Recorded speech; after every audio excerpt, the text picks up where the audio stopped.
Hello everyone, welcome back to Reviews with Faye Renee. I am Faye Renee, and today we're going to review something really big. I mean, it's really big.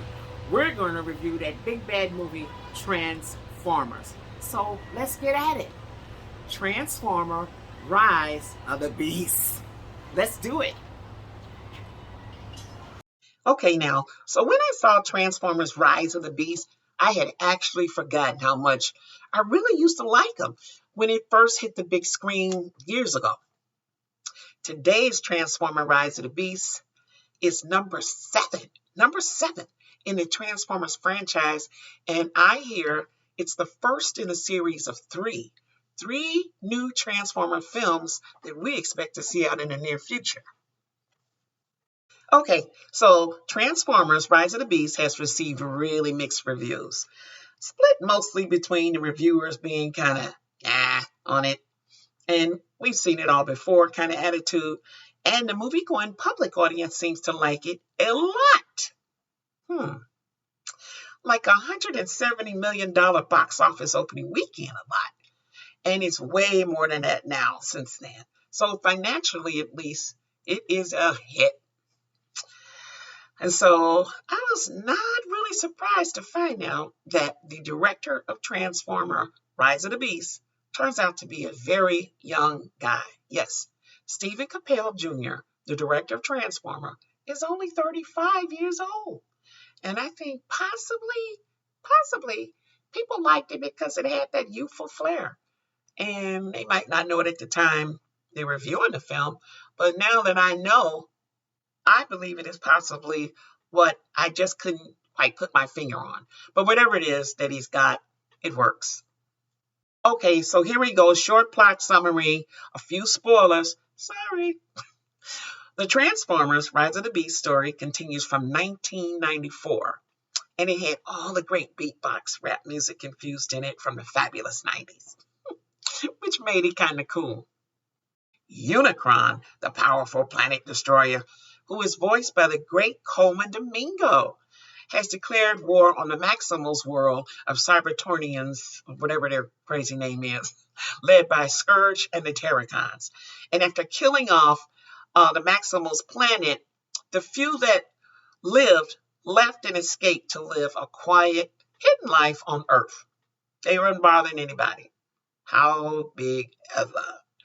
Unicron is suffering for more power, and he needs to get something called the Transwarp Key. This key supposedly opens the portal through space and time so that Unicron would be able to go around through time and space, literally eating up more worlds to gain more and more power.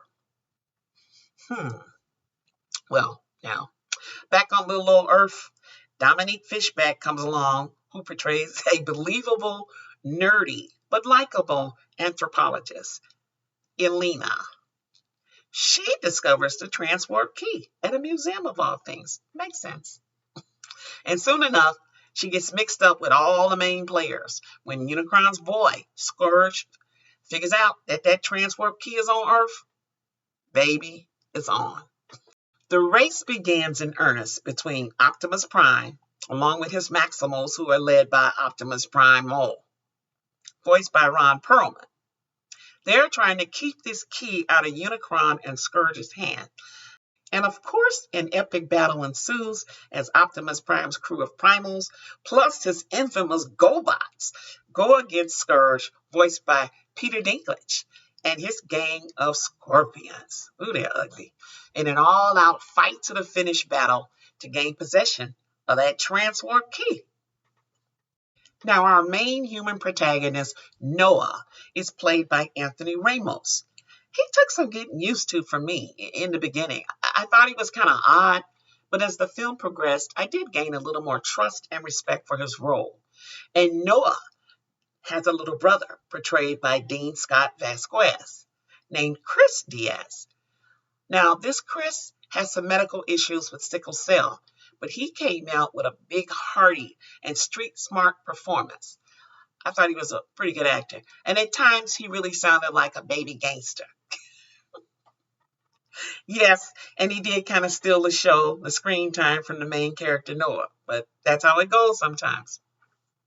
As for the Transformers themselves, my God, they were big and bad as ever. I love them all, but my favorite Transformer is the Autobot Mirage, voiced by Pete Davidson. And of course, Optimus Prime, the leader of the Transformers, voiced by the great Peter Cullen. Y'all, this is definitely a movie for Transformer and GoBot fans. And if you love the sound of metal crashing, of course.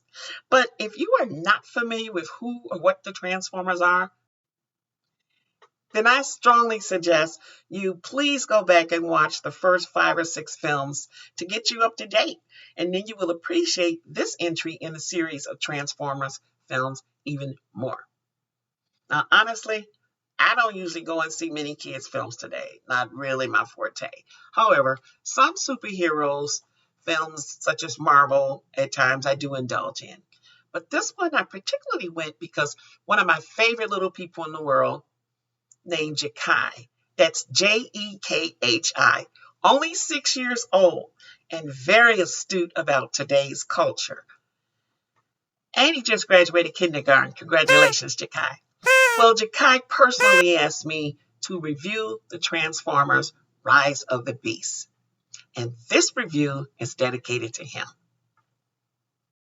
And I hope all of my favorite little friends, Jekhi, along with his friend Alvin, and my 2 special nephews, Jojo and Jedi, who will all probably be watching the Transformers Rise of the Beast at one point or another, enjoy the film and this review. Final thoughts.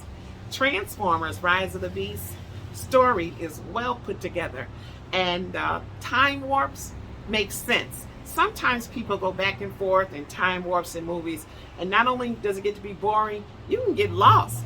But you don't get lost in this film. They put the time warps together very well. Great story. I give Transformers Rise of the Beast a hearty 3.75 stars out of 5 stars. Transformers is kid-friendly and fun.